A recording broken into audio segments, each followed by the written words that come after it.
The bullies had no idea that Ethan was a martial arts champion. What would you do if those who tormented you suddenly realized you were much stronger than they ever imagined? Ethan Brooks was always quiet, humble, and kept his head down. To the bullies at Westwood High School, he was the perfect target, just a skinny black boy who never fought back, an easy subject for their cruel jokes. Every day they laughed at him, shoved him to the ground, and humiliated him, believing he couldn't do anything to fight back. But they didn't know Ethan had a secret that would make them silent, trembling in fear. Ethan Brooks slowly walked through the crowded hallways of Westwood High, holding his book tightly to his chest, as if it were a shield protecting him from the outside world. He always kept his head down, avoiding the gaze of those who might cause trouble. Here, as a black student in a predominantly white school, he knew he was always being noticed, but not in a positive way. Every day, going to school felt like walking into a battlefield. He hadn't done anything wrong, but that didn't matter to Connor Hayes, one of the most powerful students at school. Ethan was just the perfect target. Connor wasn't just an ordinary bully. He was the son of a wealthy family, a star student who always believed he had the right to stand above others. With his fluffy blonde hair and smug smile, Connor always had a group of friends trailing behind him, ready to laugh along with whatever joke he made. And for a long time, Ethan had become their favorite target. "Hey, Ethan, where are you off to, looking so busy?" Connor sneered, his voice dripping with sarcasm. "Probably hiding out in the library like a nerd," one of his friends yelled, causing the crowd around them to burst into laughter. "Are you sure you know how to read? I thought you guys were only good at running around," came Connor's sharp taunt, a racist jab. Ethan paused for a second but kept walking, trying not to react. He had become used to these kinds of insults. If he responded, it would only give them more reason to keep tormenting him. Connor didn't stop with words. Sometimes they'd shove Ethan into the lockers, throw his books on the floor, or even steal his lunch right in front of everyone. No one intervened. Some students were afraid of Connor, others simply didn't care. Ethan knew that if he fought back, things could get worse. But he couldn't run forever, and he knew one day everything would change. Ethan couldn't remember the last time he went to school without feeling anxious. Every morning as he walked through the school gates, he was always on edge, trying to predict what new torment Connor and his friends would come up with. But no matter how mentally prepared he was, the humiliation always came in ways he couldn't anticipate. Connor wasn't just a typical bully, he was manipulative, skilled at twisting everything to work in his favor. He never directly attacked right away.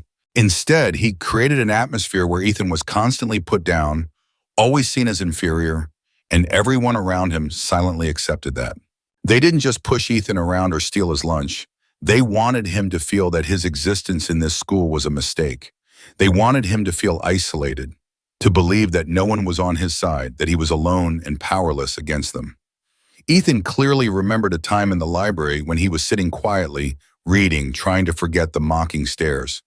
Suddenly, Connor and two of his lackeys appeared, strolling over with smirks on their faces. One of them grabbed the book from his hands, pulled out a red marker, and scribbled a racial slur on the cover page. "Let me decorate this for you. You don't really look like you should be holding a book like this. It's like a fish trying to climb a tree," Connor mocked, his friends laughing along. Ethan clenched his fists but said nothing, just lowered his head and picked up the book. He had learned that resisting only gave them more reasons to continue tormenting him. But the silence didn't stop them. It only made them think he would never stand up for himself. In the cafeteria, when Ethan was waiting in line to buy lunch, one of Connor's lackeys snatched the tray from his hands and dumped it on the floor, spilling food everywhere. The whole room erupted in laughter as Ethan bent down to pick it up. Connor stepped over and placed his foot on the bread, pressing down and grinding it like it was nothing. "Look, I just taught you a lesson in economics here. Your stuff isn't worth anything," Connor sneered. Ethan didn't look up, didn't say a word, just quietly stood up and walked out of the cafeteria, leaving Connor and his gang's laughter trailing behind him. But the worst part wasn't their abuse. The worst part was the silence from everyone around him. The other students, some felt pity, some felt uncomfortable, but no one dared speak up. Even the teachers who were supposed to protect him either ignored it or pretended not to see. Some even seemed to side with Connor, as if they too believed Ethan shouldn't make such a big deal about it. that it was just harmless teasing. Ethan had gotten used to it. He knew if he fought back, things would only get worse. If he reported it, Connor would deny it, people would believe him, and Ethan would be labeled as sensitive, unable to take a joke, or a troublemaker. So he stayed silent. He endured. He told himself that as long as he didn't respond, it would eventually pass. But deep down, Ethan knew that one day he wouldn't be able to stay silent anymore. One day he wouldn't want to endure it anymore. And when that day came, no one would be able to stop him. Ethan rode his bike down the quiet street, the sunset casting a long shadow of him on the road. He wasn't in a hurry to go home, because to him, home wasn't really the place where he felt safest. After a long day of enduring Connor's contemptuous looks and harsh words, he needed a place to breathe, a place where no one saw him as inferior, a place where he didn't have to pretend everything was fine. He cycled past bustling streets, passing brightly lit shops and crowded cafes, then turned into a narrow alley where an old wooden sign swayed gently in the evening breeze, reading Nakamura Martial Arts Academy. To outsiders, this dojo was just a forgotten corner of the city, but to Ethan, it was the only place where he could truly be himself. He pushed open the door and took a deep breath. The smell of sweat, old wood, and the familiar mat brought him instant peace. In the quiet space, the sound of soft canvas shoes scraping the floor could be heard as other students practiced, focused on each movement. In the center of the room, Master Nakamura, a Japanese man with a solid build and sharp eyes, stood observing, his hands clasped behind his back. When he saw Ethan enter, he said nothing, just nodded, a small but respectful gesture. Ethan bowed in return and walked to the corner of the room where he always warmed up before training. But before he could start, the deep voice of Master Nakamura echoed, "Is something wrong today?" Ethan paused for a moment, then shook his head, pretending nothing was wrong. He was too used to hiding what he felt, but Master Nakamura was not easily fooled. He walked over, his seasoned eyes seeing through everything Ethan was trying to conceal. "Ethan, you can hide your feelings from the world, but you cannot hide them from yourself." Ethan clenched his fists, feeling his chest surge with something he couldn't put into words. He didn't want to speak out, didn't want to admit that every day at school was a psychological battle that he always lost. Master Nakamura placed a hand on his shoulder, his voice slow but firm. "People can take your honor, but no one can take the strength inside of you." Those words made Ethan shiver. He had heard them many times before, but today they held a different meaning, because he knew that every day Connor and his friends were trying to take away the strength inside him. They didn't just want him to feel weak, they wanted him to believe that he truly had no strength at all. Ethan clenched his fists, but this time it wasn't out of anger. It was because he didn't want to let them win. Ethan had been practicing martial arts since he was young, back when his father was still alive. Martial arts wasn't just a skill for self-defense. It was part of who he was, a legacy his father had passed down. His father used to say that martial arts wasn't for fighting, but for controlling oneself, and Ethan had always believed in that. He had never used martial arts to fight, not even when Connor and his friends bullied him, not even when they humiliated him in front of the whole school. He didn't want to use his strength to become like them. But today, for the first time, he started to wonder, was his patience really the right thing to do? As he stepped onto the training floor and began performing the first moves, a quick kick, a solid punch, a sharp defensive maneuver, he felt like he was rediscovering a part of himself that he had lost, a strong part, a part that couldn't be broken. Ethan didn't know what would happen in the days ahead, but one thing he was certain of, things couldn't continue like this forever. And when the time came, he would be ready. The training session ended, and Ethan walked out of the dojo, feeling a bit tired, but also relieved. After hours of disciplined practice, he gently pulled the hoodie over his head, a habit he had when he didn't want anyone to notice him. But as he wheeled his bike out of the narrow alley, a familiar voice rang out with a tone full of contempt. "How ridiculous, a black kid learning martial arts. Who gave you the idea you could be stronger than us?" Ethan froze immediately, his heart racing as he realized Connor was standing just a few steps away, arms crossed over his chest, a mocking smile on his face.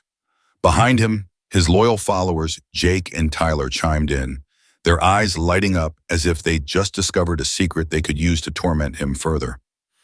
Ethan stayed still, but he knew he couldn't show weakness. If he showed even a hint of fear, Connor would never leave him alone. He tightened his backpack strap, took a deep breath, and quietly started to push his bike forward. But Connor wasn't going to let him go that easily. "Hey, I'm talking to you, rat!" He stepped forward, blocking Ethan's way. "You think learning martial arts will change anything? You think you'll beat me?" He scoffed, his eyes gleaming with disdain. "Or are you dreaming of becoming like those fighters you watch on TV? Listen, kid, you can learn whatever you want, but you'll never be on our level, never." Ethan felt a surge of anger rise inside him, but he forced himself to stay calm. He couldn't let Connor control his emotions, and that was exactly what he wanted. He turned his head to walk away, but just as he passed by, Connor suddenly slapped him hard on the back, forcing him to stop. "Watch out, Ethan. You know sometimes accidents happen.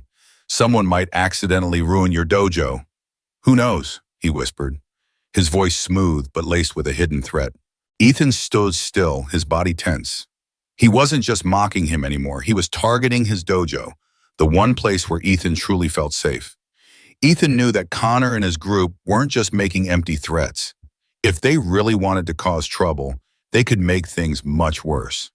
A memory suddenly flooded his mind, a night many years ago when Ethan was still a child, standing in the dojo with his father, listening to him talk about the tough training days. His father had said, "You may lose many things in life, but you must never let anyone take away your fighting spirit." But right now, Ethan's fighting spirit was being tested more than ever. He clenched his fist, but instead of confronting Connor, he simply stared at him, unwavering, unafraid, then walked away without saying a word, leaving Connor and his friends standing there, still laughing mockingly, as if they had won. From that day on, things only got worse. If Connor had merely insulted him before, now he was deliberately taking things further. His group started drawing racist symbols on Ethan's locker, leaving papers with offensive words on his desk. One time in gym class, Jake pretended to accidentally shove Ethan to the floor, then laughed loudly with his friends. "Whoa, look at that! Our little fighter just fell on the ground. Guess you haven't learned that move yet, huh, Ethan?" Everyone around them laughed, but Ethan just gritted his teeth, quietly standing up without saying anything. At lunch, when he placed his tray on the table, Connor walked by and knocked the tray to the floor, as if it were an accident. "Oh, I'm so clumsy. Hope you don't mind picking that up," he shrugged, smiling casually. Ethan didn't reply, just bent down to pick up the food scattered on the floor, ignoring the crowd's mocking laughter. But inside, his anger was growing like a storm. But the worst part hadn't happened yet. One late afternoon, when Ethan arrived at the dojo as usual, he saw something that made his heart stop. The outside wall of the dojo was covered with racist words and crude, offensive drawings. He froze, a cold shiver running down his spine. Master Nakamura was kneeling on the floor, holding a cloth, calmly wiping away the stains on the wall, but his eyes remained as calm as ever. When he saw Ethan, he simply looked at him and said softly, "We'll clean this up, Ethan. The worst things never stay for long." But Ethan couldn't be as calm as him. He knew exactly who had done this. He knew Connor was trying to provoke him, trying to destroy the one place he truly cherished. Ethan gritted his teeth, clenched his fists. For the first time in his life, he felt that his patience was breaking down. If they wanted a reaction, maybe this time they would get something they didn't expect. Everything felt like an endless loop. The bullying became bolder, the insults more venomous. But Ethan remained silent, holding it in, constantly reminding himself that martial arts were not for revenge, but for self-control. But everyone has a limit, and tonight, that limit was broken. Ethan left the library after the sun had set behind the tall buildings, leaving the sky in a deep purple hue. He didn't realize he was being followed. As he stepped into the parking lot behind the school, a shadow darted out from the side, blocking his way. Connor. He stood there, hands in his pockets, the dim street lights reflecting off his face, highlighting his smug half-smile. Behind him, Jake and Tyler, two loyal henchmen, stood with arms crossed, their eyes filled with defiance. Ethan immediately understood what was happening. They weren't here just to talk. "You thought I didn't know, huh?" Connor slowly stepped forward, his voice dragging on, as if savoring the moment. You think I don't know what you're doing, Ethan? You're trying to change something. You think just because you know a few moves, you can fight us off? Ethan didn't respond, standing still with his hands clenched around the straps of his backpack. He was too familiar with Connor's tactics. He never attacked immediately. He wanted to break you with words first, before finishing you off with fists. Looks like you still haven't learned your lesson, so let me teach you again. Before Ethan could react, Tyler lunged at him from behind. Ethan felt a sharp tug on his shoulder, then a cold streak of paint swiped across his back. He jerked back, but it was too late. When he turned around, his white shirt was smeared with a red racist symbol, scrawled with malicious intent. Connor's laugh echoed, blending with the cold wind in the empty parking lot. You look more like one of them now. Jake laughed loudly, slapping Tyler on the back, as if he had just done something great. Ethan stood motionless, his mind blank for a moment. But soon the rage he had suppressed for years erupted, like a storm. But they weren't finished. Connor, still wearing that sneering grin, took another step forward. He bent down, snatched the book from Ethan's hands, and threw it to the ground. Clunk. Ethan froze. It wasn't just a book, it was his father's old notebook, where he had written down martial arts lessons and philosophies he always wanted Ethan to remember. And now it lay on the ground, the cover crushed under Connor's boot. You don't belong here, his voice dropped lower, colder, more venomous than ever. This is not your world, Dit. The world around Ethan seemed to stand still. All the images in his mind, the childhood days with his father, the training at the dojo, the times he had endured under Connor's taunts, everything faded away, leaving only a fiery rage burning in his chest. For the first time in his life, Ethan felt he couldn't take it anymore. For the first time in his life, he wanted to fight back. He clenched his fists, his breath quickening, his legs instinctively shifting into a fighting stance. Jake and Tyler began to sense something was wrong. They paused and exchanged glances. But Connor still didn't realize. He was still relishing his victorious moment until Ethan slowly lifted his head and his gaze made all three of them freeze. No more fear, no more weakness, only the deadly silence of a storm before it sweeps everything in its path. The atmosphere in the parking lot grew dense, so heavy that even the wind seemed to come to a standstill. Ethan stood there, fists clenched so tightly they turned white, each breath slow and deep, as if he were trying to hold back an impending tsunami about to break loose. His gaze fixed on Connor, no longer filled with fear, no longer submissive, no longer the shy boy who had bowed his head and endured for all these years. Connor furrowed his brows, seemingly surprised by the sudden change in Ethan, but he couldn't let his subordinates see him falter. He took a step forward provocatively, like a wolf closing in on its prey. Look who's found some courage, he sneered, his voice dripping with sarcasm. You think you can take us on just because you know a few stupid moves? Let me teach you one last lesson. He grabbed Ethan by the collar, but this time things didn't go the way Connor had expected. Ethan reacted immediately, a quick, precise movement, nearly invisible in the darkness. He grabbed Connor's wrist, spun around, and used the arm lock technique that Master Nakamura had taught him to break free from Connor's grip. In just 1 second, Ethan was free, stepping back with his feet firmly planted on the ground, his posture ready. The entire parking lot fell silent. Connor hesitated, his eyes flashing with momentary confusion. He hadn't expected Ethan to move that quickly, nor had he expected him to break free from his hold with such a simple maneuver. Jake and Tyler chuckled, but it wasn't the usual carefree laughter. It was awkward, uncertain. What the hell, Tyler muttered, his gaze on Ethan, bewildered. Connor, furious at his own confusion, gritted his teeth and charged forward again, this time with all the brutality he could muster. But what he didn't know was that the boy he had once seen as a weak victim was no longer there.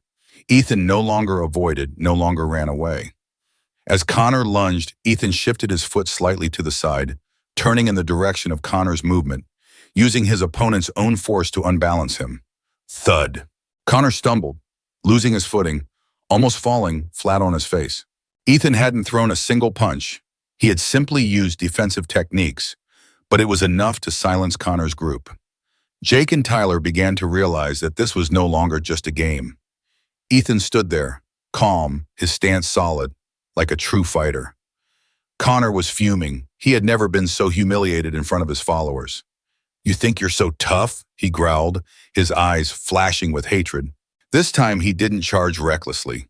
He gritted his teeth, clenched his fists, and genuinely prepared for a strong punch. Ethan saw it all. He didn't need to read Connor's mind to know what he would do next. He had seen that stance hundreds of times in the dojo. Connor would aim for his face, trying to end it with a straight punch, using brute strength instead of technique. But Ethan wasn't afraid. He was ready. He struck. Ethan dodged to the side, fast as lightning. Connor couldn't react in time. His arm swiped through the air, missing entirely. Ethan seized the opportunity, using a simple yet effective sweeping leg move to unbalance Connor. Thud. Connor fell to the ground. Jake and Tyler were stunned. Both stood frozen, not daring to move. Connor was completely dazed. He looked up at Ethan, his eyes filled with disbelief, but there was something he didn't want to admit: fear. For the first time in his life, Connor realized he had made a huge mistake. Ethan was no longer the shy boy he once was. Ethan bent down, picked up his old notebook from his father, brushed the dust off the cover, then looked directly at Connor, his gaze sharp but devoid of hatred. "I don't want to fight, but I'm not scared of you anymore." Ethan turned and walked away, leaving behind a defeated Connor, filled with fear, experiencing for the first time the feeling of being the weak one. The parking lot was engulfed in silence, a suffocating quiet so heavy that even the smallest sounds, the wind rustling through the leaves, the crunch of footsteps on the pavement, the ragged breaths of those who had just failed, became unnervingly clear. Gone were the mocking laughs, the derogatory words, the arrogant self-satisfaction of those who always considered themselves the strong ones. Only the stifling atmosphere of shock remained, as three people who once ruled the school now lay sprawled on the ground, completely defeated by someone they had once thought would always bow to them. Connor, who had always been at the top of the food chain in his small world, who had never tasted failure, now lay crumpled on the cold pavement. His filthy hands pushed down into the ground in a futile attempt to rise. The pain wasn't just from the fall, but from the humiliation igniting inside him. A humiliation like never before, as, for the first time, he felt weak, small, in front of someone he had always despised. He clenched himself, trying to regain some shred of dignity, but when he looked up, there was no longer the arrogance of a winner in his gaze, only confusion, mixed with something he refused to admit: fear. Ethan stood there unmoving. No punches thrown, no threats made, simply controlling every movement, every breath, every glance, as if the entire fight hadn't even touched him. He didn't need to appear strong, didn't need to show off his power or throw insults like Connor had done for years, because in that very moment, he had won in a way Connor could never understand. Jake, who had always followed Connor like a loyal hound, stood frozen, his eyes flicking with unease as he witnessed a scene he never could have anticipated. He had just watched the person he always considered the weakest in school take down the whole group without using any violence, just through terrifying calmness and flawless technique. Every move Ethan made, every step, every counterattack was so fast it seemed like he had practiced it thousands of times for this moment, and that made Jake shiver. Tyler, another of Connor's lackeys, stood a few feet away, his hands clenched together, his body stiff as if he were battling with himself, deciding whether to charge in or not. But when his eyes met Ethan's, who stood there unfazed, calm, not a trace of panic or hatred, he hesitated. Part of him wanted to charge, wanted to try again, wanted to prove that everything that had just happened was a mistake. But another part of him, a part he didn't want to admit, knew he couldn't change anything. Connor gasped, his hands trembling as they pushed against the ground, trying to get up, but his knees shook from the fall. He stared at Ethan, his mouth open as if to say something, but unable to form words. For a moment, his eyes betrayed anger, hatred, and frustration, as he realized he couldn't do anything against the boy he had once considered weak. But deep inside, beneath the mask of wounded pride, was fear creeping into his mind, a fear he had never experienced before. Ethan didn't say a word, didn't need to. He simply bent down, picked up his father's old notebook, dusted off the cover, then casually slung his backpack over his shoulder as if everything that had just happened was a trivial matter not worth worrying about. He didn't need to retaliate, didn't need to prove anything, because he had come to a simple truth. Connor no longer had any power over him. When Ethan turned and walked away, no one dared to stop him. No one dared to say a word.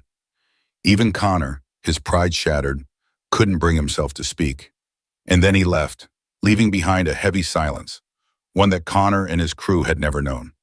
A silence that was no longer a sign of fear, but a sign of a new era, one where Ethan was no longer the victim, but the one in control. The next morning, as Ethan walked into school, he immediately sensed something was off. Eyes were on him, whispers filled the air behind him, and there were sneaky glances mixed with curiosity, astonishment, and even doubt. No one said anything directly to him, but he didn't need them to. He knew that news of the confrontation last night had spread through the school like wildfire. The hallways, hidden corners, the cafeteria tables, groups of friends huddling together. Everyone was talking about something no one could have imagined before. Ethan Brooks, the boy everyone thought was weak, had beaten Connor Hayes.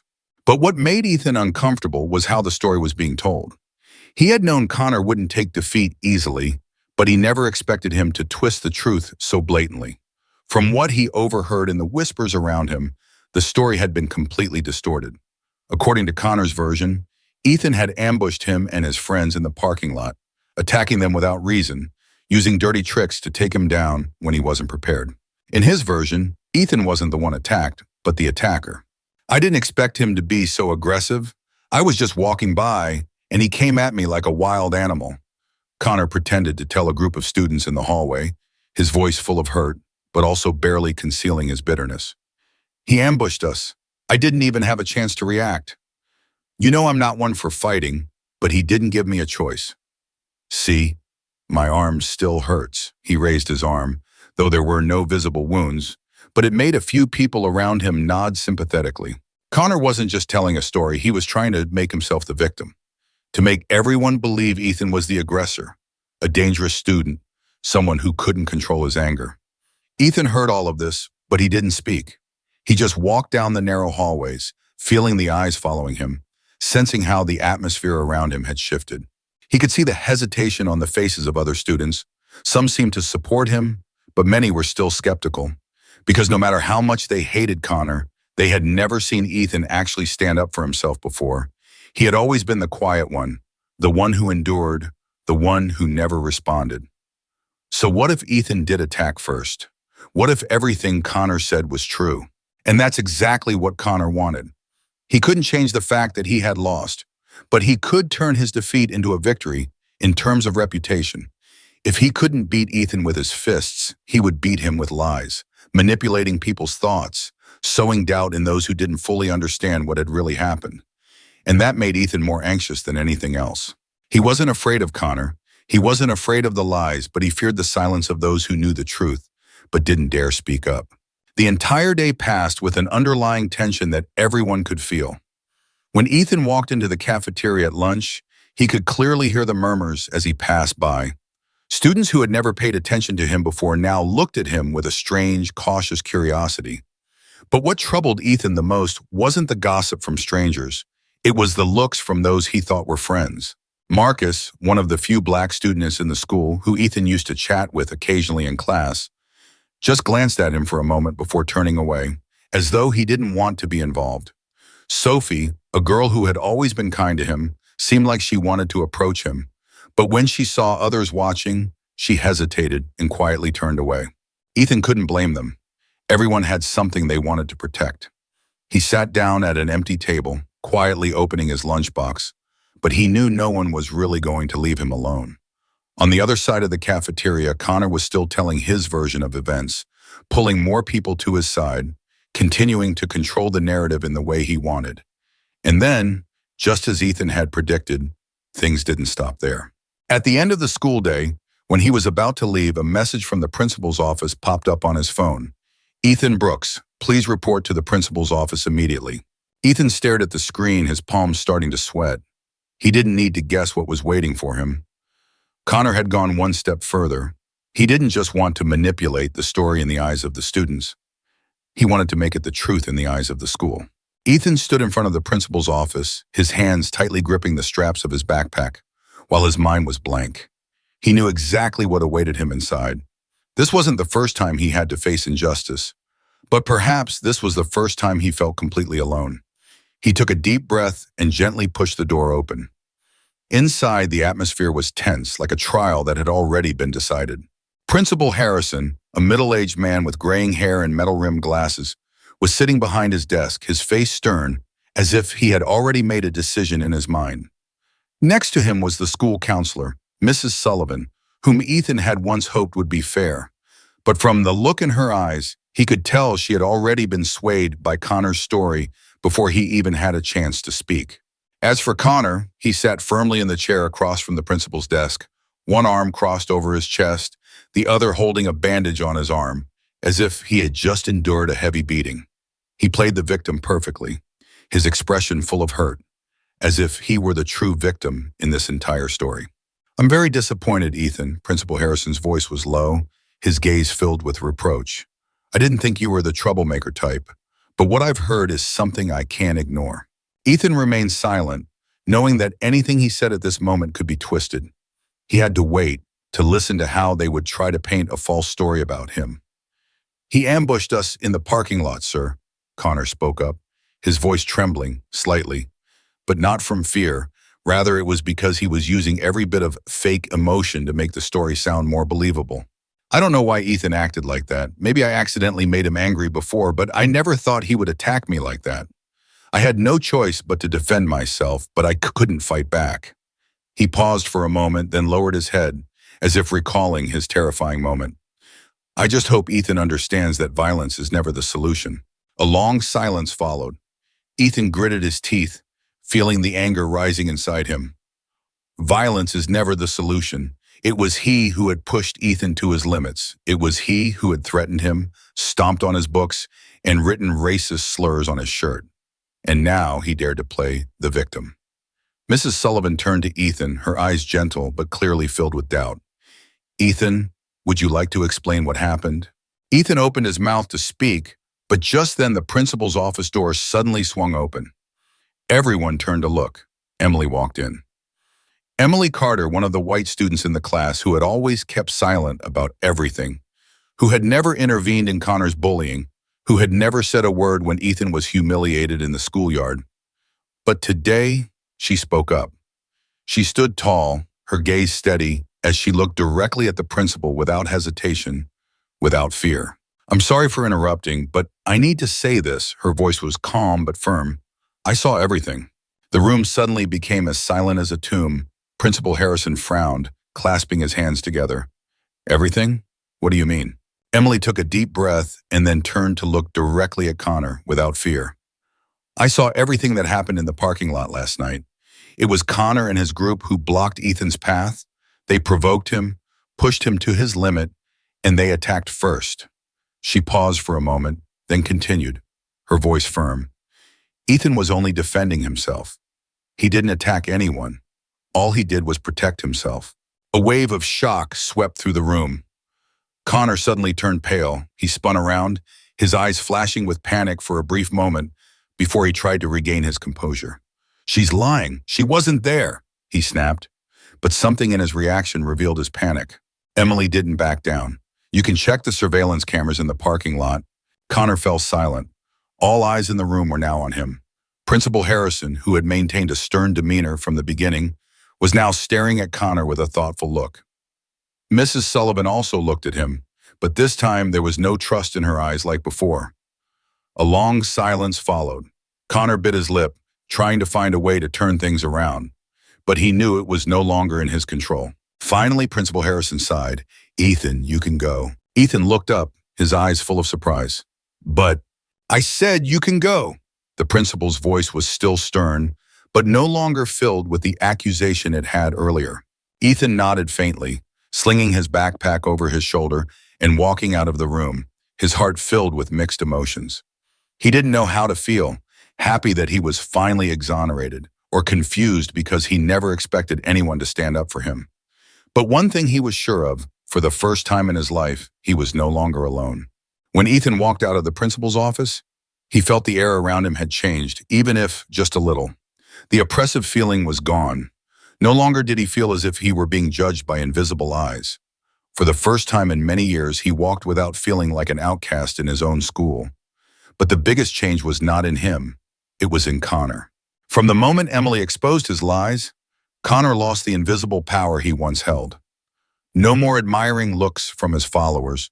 No more loud laughter when he mocked someone. No more self-satisfied chatter when he strutted through the halls as if he owned the place. Now, every time he passed by, eyes averted, voices silenced. Those who once laughed with him now remained quiet, too afraid to meet his gaze.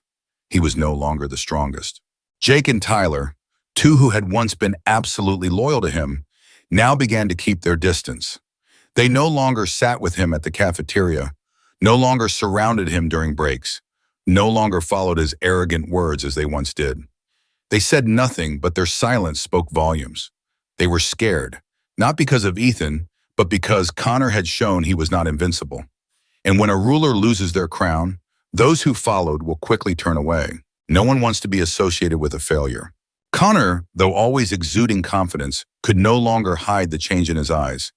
The arrogance was gone, the self-satisfaction had disappeared.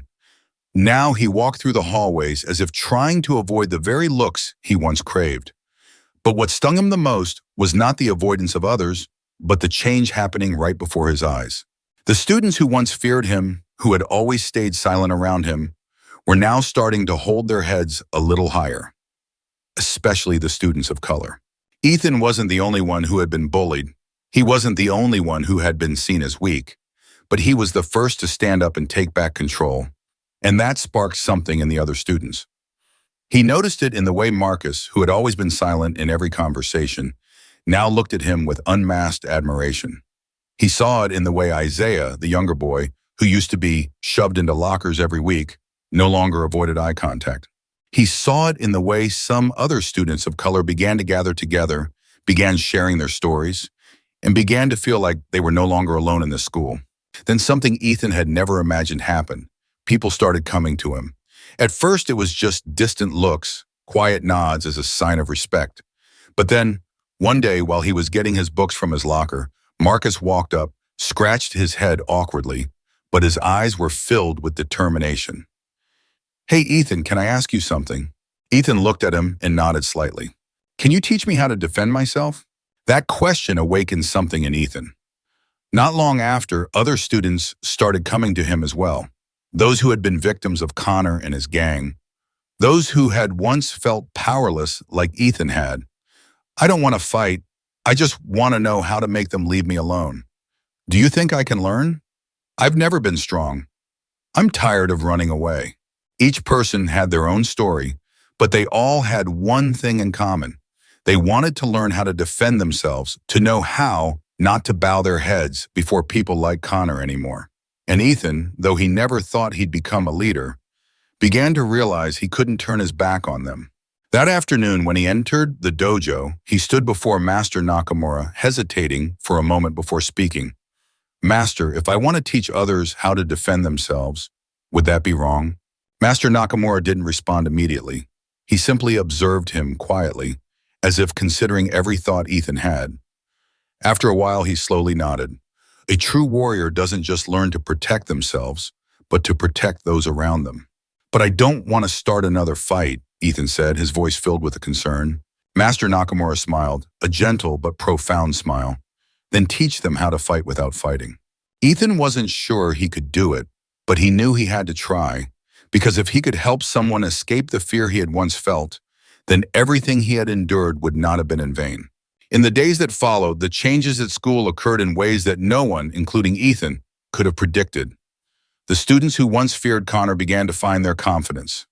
Those who used to avoid bullies no longer kept their heads down, and the former victims started learning how to stand up for themselves. But amid all these changes, there was one person who couldn't accept what was happening: Connor Hayes. He not only lost his power, but also lost the most important thing: the fear he had once instilled in others. Every time he walked down the hallway, he no longer saw the fearful, avoiding gazes. Instead, he saw nods from students to Ethan and respectful looks they gave to someone they had once ignored. Seeing Ethan not only surpass him, but also become a figure others admired was something Connor could not bear. And so he had only one choice: to provoke Ethan one last time. That afternoon, as Ethan was walking down the hallway to gym class, Connor appeared, blocking the way. His eyes darkened with repressed anger. The hallway gradually grew silent. The students around stopped in their tracks, watching the scene unfold. They knew Connor couldn't just let go that easily. He stared at Ethan, his face tense, but no longer with the smugness or contempt it once had. This time, his eyes held bitterness. Helplessness at seeing the person he had once deemed inferior now surpassed him in ways he couldn't control. "Think you're so great?" His voice was harsh, but without the confidence he used to have. Ethan didn't change his expression, showing no fear or anger. He simply stood there, calm, looking Connor straight in the eye without avoiding him. "I don't think I'm better than anyone," Ethan said, his voice calm but firm. "I just don't fear you anymore." That statement hit Connor harder than any punch ever could. He stood frozen, not saying anything, not reacting immediately. His whole life he had been used to having power, controlling others through fear, walking into a room knowing he was the strongest there. But right now, standing before Ethan, he realized that the only thing that had made him strong all these years wasn't himself, but the fear of those around him. And when that fear disappeared, he had nothing left. The students around him were looking at him in a way they never had before, no longer in awe, no longer with admiration, no one standing by his side. Ethan didn't need to hit him, didn't need to humiliate him in front of everyone, didn't need to use any action. He had won in a way that Connor couldn't fight against, by taking away the only weapon he had ever had. Connor clenched his fists as if he was about to explode with anger, but then he let go. He had no reason to fight anymore, no reason to continue, and so he turned around and walked away. Ethan stood there watching him for a moment, with no sense of triumph or arrogance, only peace, because he knew that the real battle had never been about the physical. It had always been about controlling his own fear. And now Ethan had done what he once thought was impossible.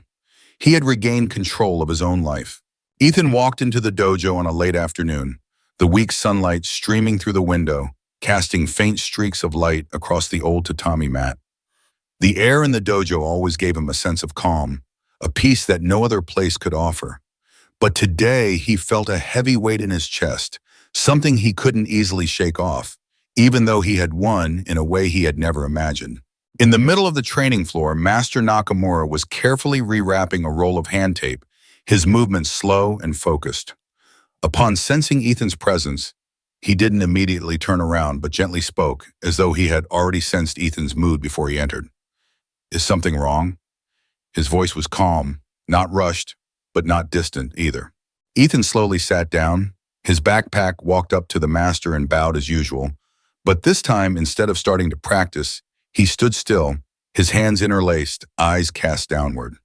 "You did it," he said, his voice lacking any pride, just a simple recounting. Master Nakamura lifted his gaze, his wise eyes observing Ethan for a moment, before carefully placing the roll of tape beside him. "Tell me about it." Ethan took a deep breath and slowly recounted everything, from the confrontation in the parking lot, to how Connor manipulated the story, to how Ethan was cleared of all charges, and finally the moment when Connor walked away. Realizing he no longer had control over anyone, Master Nakamura didn't interrupt, didn't offer any immediate opinion. He simply listened patiently to every detail, as though he had already seen it all unfold. When Ethan finished, he waited for the master to give a comment, a judgment, or a lesson like usual, but the master just smiled. "What makes you strong isn't martial arts. It's knowing when to fight and when to walk away." Ethan blinked, surprised by such a simple answer. "But didn't martial arts help me get through all of it?" Master Nakamura gently shook his head. "Martial arts is just a tool. It's not what makes you strong. It's how you use it." Ethan felt those words echo in his mind in a way he had never considered before. For so long, he had believed that it was the skills he had honed in the dojo that changed everything. But upon reflection, he realized that what truly changed wasn't the moves or techniques he had used, but how he saw himself. "The real battle was never between you and Connor," the master continued, his gaze thoughtful. "It was between you and your own fear." Ethan's heart tightened. Indeed, it was fear that had held him back all this time. Not Connor's punches, not his cruel words, but the belief that he didn't have the strength to change anything. Connor didn't need to hit him to win. He only needed to make Ethan believe he couldn't be defeated. But when Ethan stood up, when he was no longer afraid, Connor lost the only power he had ever had. "So did I really win?" Ethan asked, his voice soft, yet carrying a sense of relief he had never felt before. Master Nakamura nodded gently, but there was something deeper in his eyes. "Victory is not the end, Ethan. It's just a new beginning." Ethan pondered this as he walked out of the dojo that evening. The weight on his shoulders was gone. He hadn't just defeated Connor, he had defeated himself, the person he once was. The one who always bowed his head, always stayed silent, always believed he had no choice but to endure. And now he knew he would never return to that person again. When Ethan left the dojo that night, he felt a change that no one could deny, not only within himself but also in the world around him. The following days at Westwood High School unfolded with a different atmosphere. There were no longer the disdainful glances as Ethan walked down the hallway, no more walking whispers whenever he sat alone in the cafeteria, no more public bullying that everyone had once pretended not to see. Instead, something new was slowly spreading. At first, it was just silent nods from students Ethan had never spoken to before, looks full of acknowledgement, eyes that no longer saw him as invisible. Then it became whispers. Students who had once been victims of Connor and his gang now started to hold their heads a little higher. They no longer avoided him furtively in the hallways, no longer hurriedly picked up their food that had been spilled on the floor without saying a word. And then something truly important happened. One morning, as Ethan was getting books from his locker, he heard a familiar voice at the end of the hallway. "Move!" It was Isaiah's voice, the younger boy who had always been an easy target for bullies. Ethan turned around and saw a scene that, just weeks ago, seemed impossible. Isaiah was standing face to face with Jake, Connor's old lackey, who had just deliberately bumped into him. But instead of silently lowering his head like before, Isaiah stood his ground, eyes locked forward, no longer afraid. Jake said nothing, just gave him a glance, then walked away. Could he have beaten Isaiah? Possibly, but he knew the world had changed, and Ethan realized that he hadn't just regained his own respect. He had sparked something bigger. Change didn't come immediately, nor did it happen dramatically, but it began to creep into every corner of the school, into every group of students, into how people treated each other. Black students, who had once felt excluded, now had the confidence to speak up. Students who had been bullied, those who had once lowered their heads and accepted their fate, now understood that they no longer had to be afraid. And even the racial discrimination in the school slowly began to shift. Before, racist remarks were often made casually, and racist jokes were always seen as harmless. But now when someone said those words, someone stood up, because Ethan had done it first. And that made people like Connor, the ones who thought the world would always belong to them, begin to feel less safe than before. Connor was no longer the center of every conversation. No one stood by him anymore. Those who had once idolized him now began to avoid him, not out of fear, but because they realized he had no power anymore. He couldn't rule through fear if no one was afraid of him, and that was something he could never reverse. Ethan had never thought he would become an icon. He had never wanted to be a hero, never wanted to be the center of attention. He just wanted one simple thing: to be left in peace. But when he walked through the hallways and saw the students who had once been victims now standing up for themselves, he realized that sometimes fighting for yourself can change more than just your own life. It can change the world around you.